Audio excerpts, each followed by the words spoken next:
اللحظات اللي هنشوفها النهاردة مش مجرد مشاهد عادية، دي لحظات هتخليك تقول مستحيل ده يحصل. في الفيديو ده جايب لكم 40 لحظة تم التقاطها قبل وقوع الكارثة بثواني معدودة. أنا محمود المغربي، لو عجبك الفيديو ما تنساش تعمل لايك واشتراك في القناة. صلى على الحبيب ويلا بينا نبدأ الفيديو. الشخص ده بالصدفة خرج من المكان قبل الكارثة بثواني، وكان توقيت مثالي بشكل محدش يقدر يصدقه، وكأن الحظ كان فعلا في صفه. العربية دي كانت ماشية بسرعة وما كانتش عندها فكرة ان الطريق مقفول بسبب الإصلاحات، لكن الغريب ان الحاجز اللي قدام قدر يوقفها في اللحظة الأخيرة وقبل ما يحصل كارثة كبيرة. بجد قد ايه الأفكار دي بتكون جميلة جدا. تخيل لو كانت قدم خطوة كمان كان ايه اللي ممكن يحصل. الراجل من الصدمة مش عارف هي جت منين أصلا. توربينات الرياح لما بتزيد سرعتها عن الحد المسموح زي اللي قدامك دي ممكن تتسبب في مشكلة كبيرة جدا، وده اللي حصل بالفعل هنا. في اللحظة اللي الأشخاص دول حسوا فيها إن سقف الملعب بدأ ينهار فجأة، كان رد فعلهم سريع جدا وكأنهم مدربين على الموقف ده، وفي ثواني معدودة المكان بقى فاضي تماما. الخزان ده بسبب انخفاض بسيط في الضغط الداخلي حصل إن جدرانه ضغطت على نفسها بشكل غريب جدا، واللي حصل ده كان حرفيا من حظ السواق.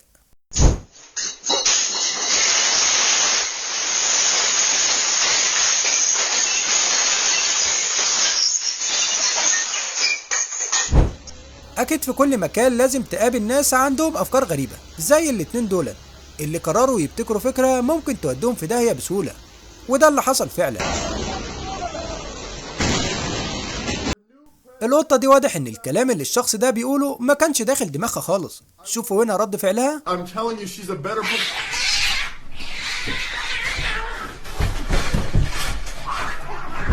بسبب أخطاء في توصيلات الرافعة اللي بتشيل المعدات لسطح المبنى حصل كارثة كبيرة، وهتشوفوا دلوقتي لحظة انهيارها بالكامل. انتوا متخيلين هنا الارتفاع كان قد ايه؟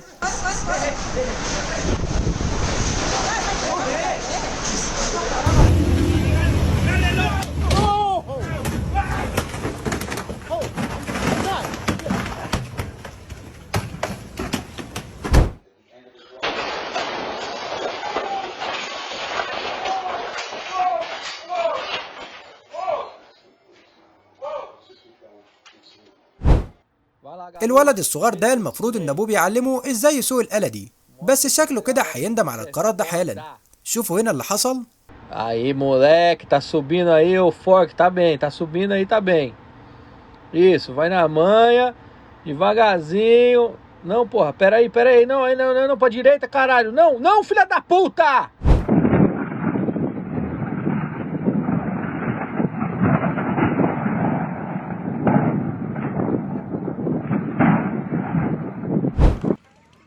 الشخص ده المفروض بيقطع الشجرة علشان يحمي البيوت، بس واضح ان العامل اللي شغال معاه كان فاهم الموضوع بالعكس تماما. ده تسبب في كارثة كبيرة جدا. اهو ده بقى اللي جه كحلها راح عماها خالص.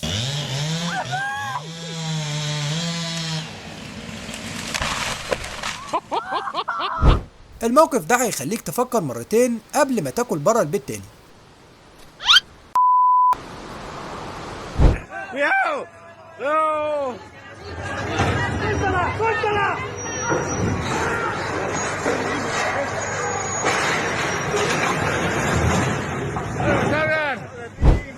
في اللحظة اللي كانوا بيحملوا فيها المركب علشان يتم تصديره للخارج حصل موقف غريب جدا بسبب غلطة غبية من العامل اللي بيرفع المركب، والنتيجة كانت كارثة بمعنى الكلمة. بصراحة ربنا يكون في عون صاحب المركب ده. اللحظة دي بجد كارثة بمعنى الكلمة. مش عارف القبطان اللي ساق المركب ده كان نايم ولا ايه، لأن اللي حصل هنا بالفعل كان صدمة كبيرة. شوفوا بنفسكم الموقف واللي هيحصل دلوقتي.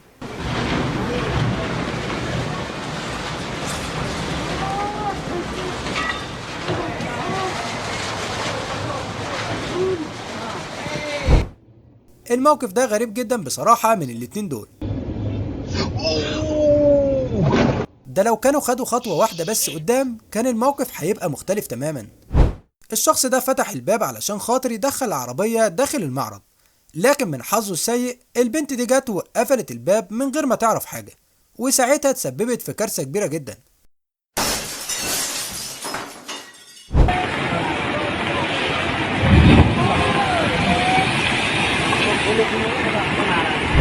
عاوزكم تركزوا في الموقف ده كويس، لأن دي لحظة اصطدام سفينة حاويات ضخمة بمنتصف الجسر، والنتيجة خسارة كبيرة جدا بشكل أكبر.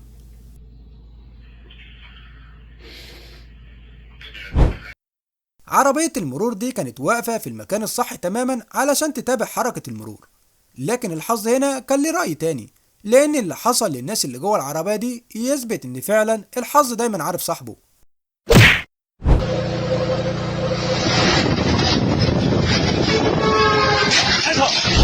الشخص ده قدر بحركة ذكية يهد المبنى اللي قدامه كله بخبطة واحدة بس.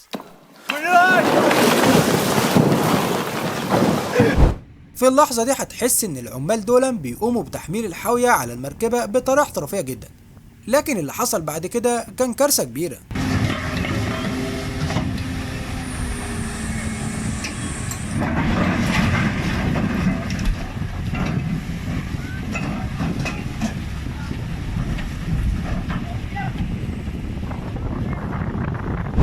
في البداية كنت فاكر إنها مجرد شوية مية بساط خارجين من تحت الأرض، لكن في لحظات قليلة اتحولت لنافورة ضخمة جدا بشكل مفاجئ. اللاعب ده بسرعته العالية قدر يفوز بالسباق بكل سهولة، لكن المشكلة إن شكله نسي يسحب الفرامل بعد خط النهاية. دي لحظة انفجار خط مية في الشارع، والسبب كان الضغط الكبير. شوفوا هنا اللي حصل، في لحظة واحدة الدنيا اتقلبت لفيضان.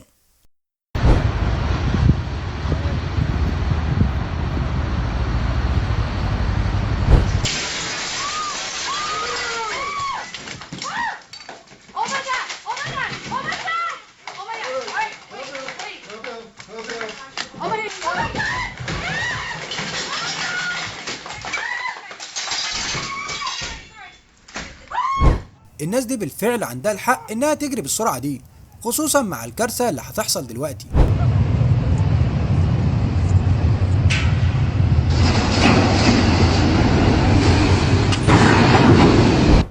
الموقف ده بيرجعنا للحظة المؤثرة لانفجار مرفأ بيروت في لبنان، اللي كان من أصعب اللحظات اللي عاشتها الناس هناك.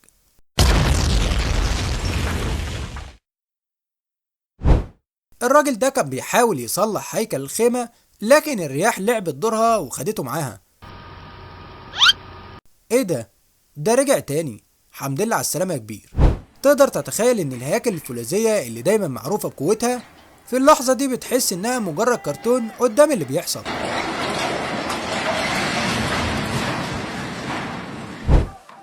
في لحظة غير متوقعة السفينة دي دخلت على الرصيف بسرعة رهيبة، والسبب كان عطل مفاجئ فيها، لكن لحسن الحظ انتهى الموقف من غير ما يحصل اي اضرار او مشاكل كبيرة.